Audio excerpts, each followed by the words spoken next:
Hello fellow mini makers, welcome to my messy desk. Today we're going to be making small doll eyes out of polymer clay for the hand sculpted dolls that you see people making all over the place. So if you're a doll maker and pay a lot of money for your eyes, you can actually do this at home, save a lot of money, and they turn out fabulous. So the ones that I have here, I'm going a little bit larger, are 6mm balls out of white clay. Now I've already pinched it off and rolled them. And how I know it's 6mm, now see, not everybody knows this. I didn't know until somebody showed me. If you have a standard ruler, it has inches on one side and centimeters on the other. In between each centimeter are 10 lines. Each one of those lines represents a millimeter. So now you know how big of a doll eye you need by counting these small lines. Now, these balls that I have here, if we hold it straight to the center, we can see are right at 6mm for both of them. But we're going to take it to 7mm because what I do is we're going to give it just a small little flat spot on the bottom. Now, I create these on the pan I'm going to be baking them on. It kind of helps them stick in place as I'm working on them.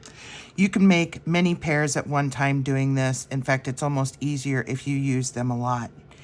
So we're going to push down just ever so slightly on each ball. Just a little bit. We are not flattening it, but we are giving the bottom of it just a slight flat spot so that it stays sitting upright as we finish our processes. And it's slightly stuck to the board. So from here, I'm going to use this ball stylus right here. This is the size I like to use. I use this for several different size eyes, but these styluses come in all different sizes, all the way down to small, super small, and everything in between, and even larger. But this is the size we're going to be using today. I'm going to go directly to the center of the piece of clay, and I'm going to just push down and twist a little, pushing down, and we have perfect circle right there in the middle. We're going to do the same to this one. And by pushing this stylus in pretty much exactly halfway, it takes both to the right size. That one needs to go in a little bit further. There we go. Now we have two eyes that should be right at the same size in the center. Now, the next step is we're actually going to bake these. So if you're making a lot of them, set them up on your tray, get to this point, and set the whole tray in the oven. Give it a good 15-20 minutes, let them bake up hard, and then we're going to come back for the next step. Now, I've already done that. So here's a set that I baked earlier, made the same way. So these are already done. Now we're going to put our color into it. I am using this beautiful blue iridescent mica powder. They usually come in sets of 6 to 12, 10, things like that. Or I believe you can even buy them individually now. But I like this blue. It makes for gorgeous blue eyes, and it really helps when they turn, it picks up the light and glints just like an eye would. So we're going to use that. And then I'm going to use just a drop of this high gloss Duraclear. It's just an acrylic varnish or clear coat. And we're going to use that to mix our powder with. So I'm going to do it directly on the tile because we're able to wipe it right up. So literally just one drop of that clear coat. And then we're going to take just a little scoop. This is my scooping tool. I made it myself, but you can use anything like a toothpick or whatever. Just something to pick up some of this powder and put it into this gloss. Just like so. I'm going to go with just a little bit more. We want a nice rich color here. All right. And then we're going to stir that together. And it'll thicken up just a little. See, this is way more than what we need for this one pair of eyes. But if you're making several pair, this amount will go a long way. So that's nice and mixed together. We'll set that aside. Now I have a super fine paintbrush here, and we're just going to, I'm sorry if this pan is shiny. We're just going to dab some of our blue and go right into the center. And because we've made an indent, it's really easy to bring it up to the edge and follow that edge without going outside it. And we're just gonna fill the inside of that with this mixture. Doesn't have to be full, just paint it in, but it's all right if it's got a little extra in there because it ends up shrinking down as it dries. Will be the second one.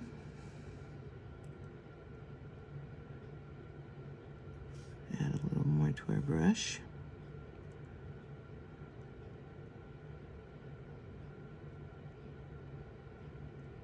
There we go.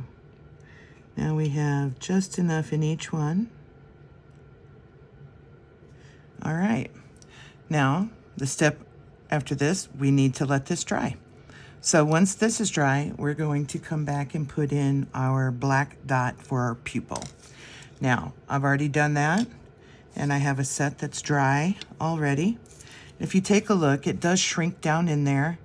And in the light back and forth, it really catches a glint of that mica powder. It's really going to pay off in the end once we put our clear on top. So we are going to go with a black paint. I am going to, before I get my hand stuck in it, wipe this off with my tile. There we go. Now, once again, I'm going to use my stylus. I'm going to the very, very smallest little ball stylus that I have because we literally just want a dot in the center of these because it's quite small. So I'm going to pick this up and bring it a little closer so we can see. Now I am just barely a dot in there, and we're going to go right down to the center and dot, and that's it. And we're going to do the other one. Go right down to the center and dot, and that's it. So now we have our pupils in place. All right. Once again, if you had a whole row of them, you do all these at the same time, and then now we're gonna be ready for our clear on top. Now, I used to use a 2-part epoxy, mix equal parts of A and B together, stir for a while, and drip little drops on the top of each one. And it would take about 24 hours to completely dry hard. And it works well. And it also works well in the oven. But now we've been graced with this UV resin. I've really gotten a lot of use out of this.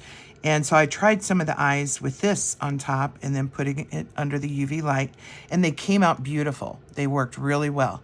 I even took a pair and put them in the oven after I had done this, just to make sure the UV resin would stand up well.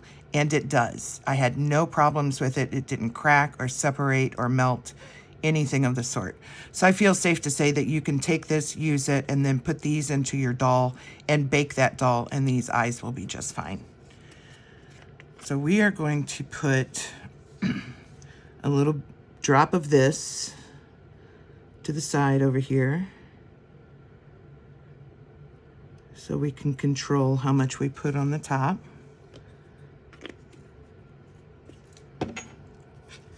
And I am going to use my needle tool at this point because I want good control over this. I'm just going to scoop up a chunk. I'm going to lay it right in there. Fill that little hole full. And we're actually going to extend beyond the iris here. So it's okay if it goes over the edge a little, but we're just doing it a little at a time so it doesn't drip down the side. That's one thing we don't want. Now we've got it filled, so I'm just going to drag this around the outer edges a bit, where it's going to be seen through an eyelid.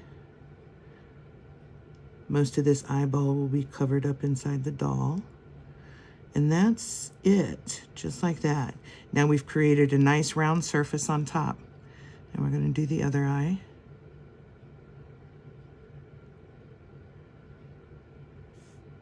Filled that up real nice. And we're just going to go around the outer edges. I would not put this on directly from the bottle. I think this gives you much more control if you use a needle tool to place this. All right. So we've got that covered just like we want. So both of them now have this UV resin on them. Our next step is to put this under our UV light for a couple of minutes and allow it to cure and harden, and we can check out what it looks like afterwards. Now, I have already done that, and here is our final result. They're smooth on the outside, very smooth. And if you can see them, catch them in the light.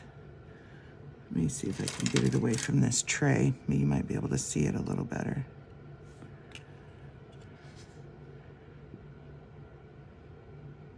The light really catches these on the inside and really brings the doll's eyes to life.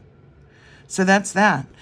You can go quite a bit smaller, go down to 2 millimeters if you want. It takes a fine, steady hand, but this is how you do it. Thanks for joining me today, and I hope you learned a lot. I enjoyed showing you. You can follow me on YouTube to see other videos. Become a subscriber and go up and tap on that little bell, and it will notify you every time I put out a new video. You can also follow me on Facebook at Itty Bitty Minis, and my website, ittybittyminisbygina.com, has all the products that I make for sale. Thanks for watching, and remember, every creator has a messy desk.